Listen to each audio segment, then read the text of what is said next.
rapidement, Gamal, je vous retrouve sur cette même préoccupation.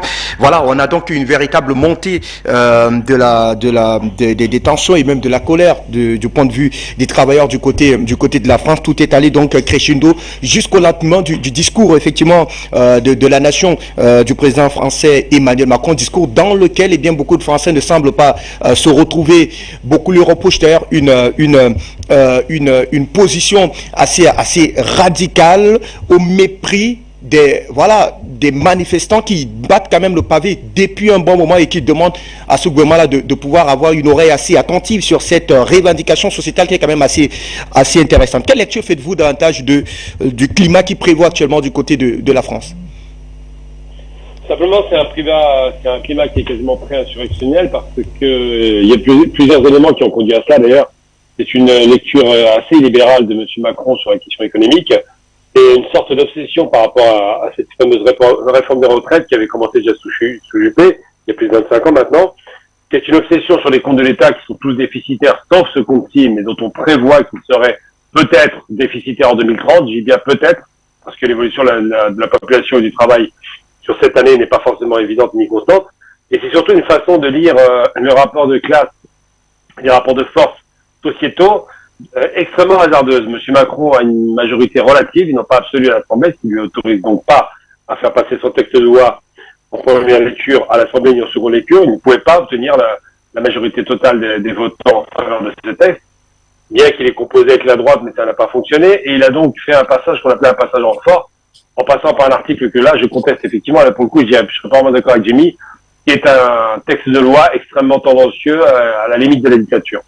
Pourquoi? Parce que dans une constitution faite par M. De Gaulle en 58, constitution qui est la conséquence d'un coup de force des généraux d'Alger, De Gaulle crée un système présidentiel, ultra-présidentiel, dans lequel il a les pleins pouvoirs.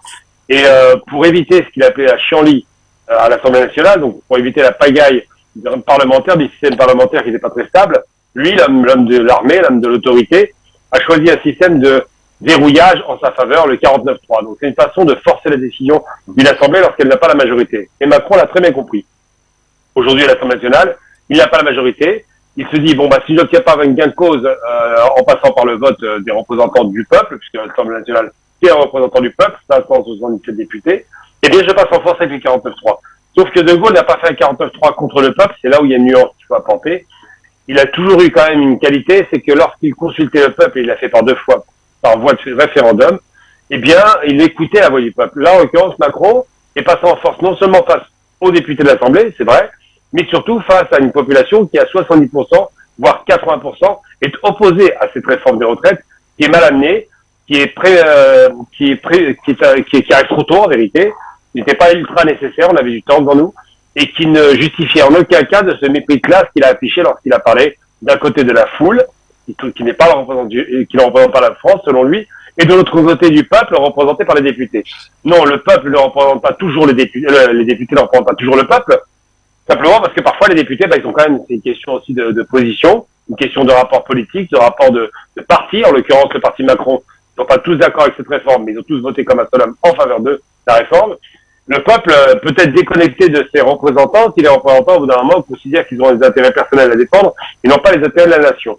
Donc la question qui se pose, c'est de savoir pourquoi M. Macron a une obsession sur cette fameuse réforme des retraites. Simplement parce que M. Macron a besoin de capitaux pour réallouer l'argent ailleurs, c'est évident. C'est un principe de vase communicant. On prend un pierre pour rhabiller Paul. Et parallèlement à cela, parce qu'il y a une lecture de la politique française de la part de M. Macron qui est assez élitiste, à la limite presque du mépris, malheureusement, de classe, où il donne le sentiment que les Français sont trop bêtes pour comprendre qu'on veut leur bien, alors qu'en vérité, les Français ont très bien compris que c'est une réforme de plus, comme à l'époque la vignette pour les vieux, qui ne va pas leur profiter, mais qui va augmenter leur pénibilité, la durée de temps de travail. C'est surtout ça qui a mis le feu aux poudres, et qui, sur le fond, ne répond pas à la vraie question. Alors, M. Macron a reculé sur la vraie question. Au départ, la réforme des retraites, c'est pas ça. C'est pas l'augmentation du temps de travail. C'était de faire en sorte que les régimes spéciaux soient alignés sur les régimes généraux. C'est ça, la réforme des retraites. Je traduis rapidement. Les cotisants de la fonction publique et de différents corps de métier, ça peut être le train, ça peut être la police, ça peut être l'armée, auraient cotisé dans la même caisse que ce qu'on appelle les régimes généraux des cotisants du secteur privé. C'était ça qui était prévu au départ. On est très loin de ça aujourd'hui. On ne parle plus de ça, évidemment, parce que Du côté des fonctionnaires, ils ont fait le travail, ils ont résisté, ils ont refusé ce système-là.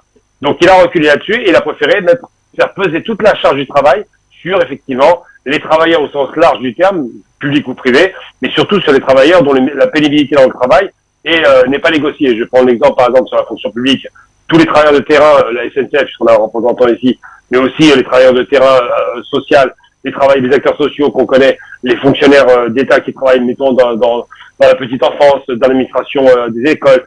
Tous ces métiers sont difficiles, ils sont opposés à des conditions compliquées de travail, et ou pompiers, je crois, ou l'armée, enfin il y a des métiers qui sont quand même pas évidents, et ils sont mis à la même enseigne. Alors évidemment, la même enseigne que les fonctionnaires cachés dans les bureaux.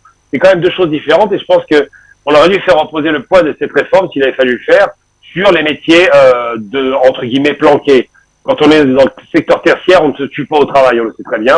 C'est beaucoup plus facile à vivre. On a une retraite pleine et entière dont on va bénéficier de 60 à 80 ans, par exemple. Quand un homme qui travaille dans le bâtiment ou dans le secteur ferroviaire, ou même les éboueurs, puisqu'ils manifestent actuellement, auront une retraite très courte. Ils vivront 2, 3, 4, 5 ans après la retraite, parce que toute leur vie se seront détruits la santé, avec des métiers qui, évidemment, ne font pas de cadeau à la santé, puisque c'est des métiers où on les expose à tout un tas de risques sanitaires, risque de pollution, risque du métier en lui-même, dans la mesure où on peut se dégrader par le bâtiment, par exemple. On est exposé à tout un tas de substances. Et bien, tout ça conduit à quoi? À dire qu'effectivement, M. Macron a fait une réforme au forceps.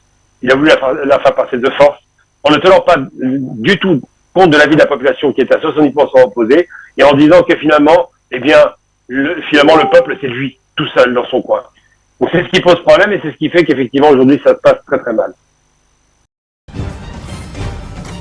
Afrique Média, le monde, c'est nous.